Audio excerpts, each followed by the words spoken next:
ঘরোয়া কয়েকটি উপকরণ দিয়ে খুব সহজেই কিভাবে ঘুগনি বানানো যায় জানতে সম্পূর্ণ রেসিপি দেখে নিন। আর যারা আমার চ্যানেলে নতুন আছে অবশ্যই আমার চ্যানেলটি সাবস্ক্রাইব করো। তাই চলুন দেরি না করে বানিয়ে ফেলা যাক আজকের রেসিপি ঘুগনি। সবার প্রথমে আমি কড়াই সেদ্ধ করে নেব। এখানে আমি মটর কড়াই নিয়েছি, যেটা আমি সারা রাত ধরে ভিজিয়ে নিয়েছিলাম। এইবার এটা আমি প্রেশার কুকারে দিয়ে দিচ্ছি সেদ্ধ করার জন্য। এইবার এর মধ্যে দিচ্ছি হাফ চামচ লবণ। অবশ্যই যতটা কড়াই নেবেন তার দ্বিগুণ যেন প্রেশার কুকারে জল থাকে।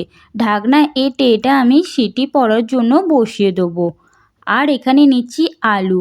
ঘুগনি বানানোর জন্য আমি ছোট ছোট করে আলু কেটেছি। দেখো আলুটা ঠিক কত ছোট ছোট করে কেটেছি। আর যতটা কড়াই ছিল তার দ্বিগুণ আলু কেটে নিয়েছি। কড়াই সেদ্ধর জন্য 2 থেকে 3টে সিটি একদম যথেষ্ট। এর বেশি সিটি দেওয়ার একদম দরকার নেই। আমি প্রেসার কুকার সাইডে সরিয়ে রেখে কড়া বসিয়ে নিয়েছি। এইবার এর মধ্যে দিচ্ছি সর্ষের তেল। তেল গরম করে নিয়ে আমি কেটে রাখা আলুর টুকরোগুলো দিয়ে এইগুলো একটু নেড়ে চেড়ে নেবো। এখন গ্যাসের ফ্লেম হাই আছে আর সম্পূর্ণ রান্নাটাতে আমি সর্ষের তেল ব্যবহার করব। আলু বেশিক্ষণ ভাজার দরকার নেই আর খুব লাল লাল করেও ভাজার দরকার নেই। 4-5 মিনিটের মতো সময় নিয়ে একটু ভেজে নিলেই হবে। আলুটা আমার প্রয়োজন মতো ভাজা হয়ে গেছে। এইবার এটা আমি কড়া থেকে নামিয়ে নেব। আলু কড়া থেকে নামিয়ে নিয়ে কড়াই আমি আবারও কিছুটা সর্ষের তেল দিয়েছি। তেল ভালো করে গরম হয়ে যেতে এর মধ্যে 5 ফোড়ন কিছুটা ও 1 চামচ পরিমাণ রসুন বাটা দিয়ে কিছুক্ষণ ভেজে নেব। আর এই পর্যায়ে গ্যাসের ফ্লেম মিডিয়ামে আছে। রসুন ততক্ষণ ভাজতে হবে যতক্ষণ রসুনের কাঁচা গন্ধটা চলে যায়। রসুনের কাঁচা গন্ধ চলে যেতে এর মধ্যে আমি পেঁয়াজ কুচি দিয়েছি। এখানে আমি 3টে মাঝারি সাইজের পেঁয়াজ কুচি করে নিয়েছিলাম। আর পেঁয়াজগুলো আমি লম্বা লম্বা করেই কুচি করেছিলাম। এইবার পেঁয়াজ কুচি রসুনের সঙ্গে খুব ভালো করে মিশিয়ে কিছুক্ষণ খুব ভালো করে ভেজে নেব। দেখো পেঁয়াজটা আমার আগের থেকে অনেকটাই ভাজা হয়ে এসেছে। এইবার এর মধ্যে দিচ্ছি টমেটো কুচি।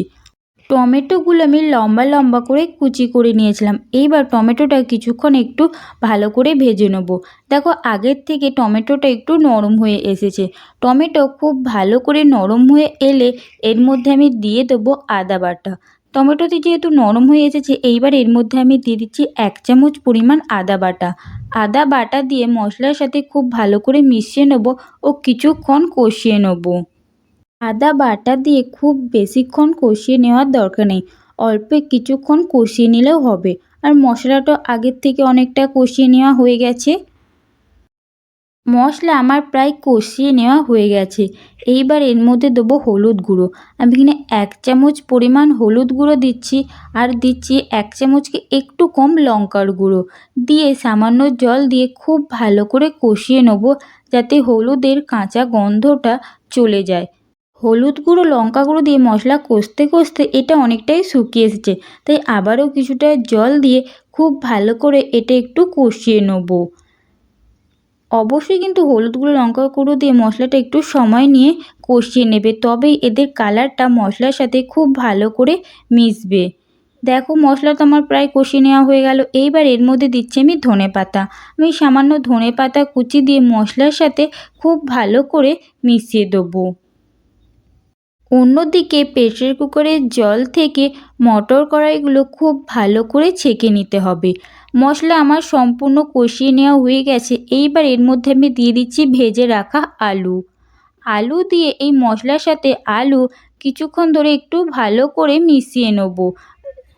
অবশ্যই এই মশলার সাথে ভেজে রাখা আলু খুব ভালো করে মিশিয়ে নিতে হবে। দেখো আমি খুব ভালো করে মিশিয়ে নিয়েছি। এইবার এর মধ্যে দিচ্ছি স্বাদ মতো লবণ। মনে রাখবে কিন্তু মটর কড়াইয়ের মধ্যে কিন্তু লবণ দেওয়া আছে, তাই আলুর মতো লবণ দিয়ে খুব ভালো করে এটা মিশিয়ে নিতে হবে। আলুর সাথে লবণ আমার খুব ভালো করে মিশিয়ে নেওয়া হয়ে গেছে। আর মশলাও আলুর সাথে খুব ভালো করে মেশানো হয়ে গেছে। তাই এইবার এর মধ্যে আমি দিচ্ছি জল। জলের পরিমাণটা তোমরা কম বেশি করতে পারো, যেই রকম গ্রেভি তোমরা চাও তার ওপর।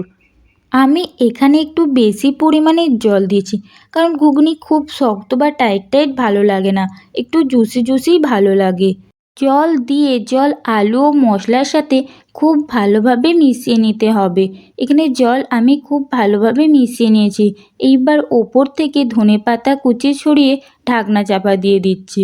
কিছুক্ষণ পর ঢাকনা খুলে এর মধ্যে দিয়ে দিচ্ছি সেদ্ধ করে রাখা মটর কড়াই। আলু যখন 50%-এর মতো সেদ্ধ হয়ে আসবে তখন এই মটর কড়াই অ্যাড করে দেবেন। এখন গ্যাসের ফ্লেম একদম হাই আছে। মটর কড়াই আলুর সাথে খুব ভালো করে মিশিয়ে নিয়ে আবারও আমি ঢাকনা চাপা দিয়ে দিচ্ছি। প্রায় 7 মিনিটের মতো ঢাকনা চাপা দিয়ে দিয়েছিলাম।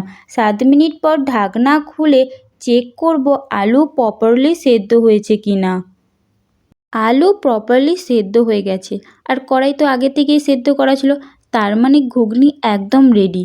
কিন্তু এই রকমভাবে এটা রেখে দিলে হবে না, আলু কিছু ম্যাশ করে দিতে হবে, না হলে যে ঝোলটা বা জলটা আছে ঘুগনির মধ্যে সেটা একদম পাতলা লাগবে খেতে। তাই কিছু আলু আমি ম্যাশ করে এই ঘুগনির সাথে মিশিয়ে দিচ্ছি। তাহলে বন্ধুরা, তোমরা দেখতেই পেলে ঘরোয়া কয়েকটি উপকরণ দিয়ে কত সহজে ঘুগনি তৈরি হয়ে গেল। অবশ্যই তোমরা রেসিপিটা ট্রাই করো। ভালো লাগলে একটা লাইক দিয়ে আমার চ্যানেলটি সাবস্ক্রাইব করো। বাই।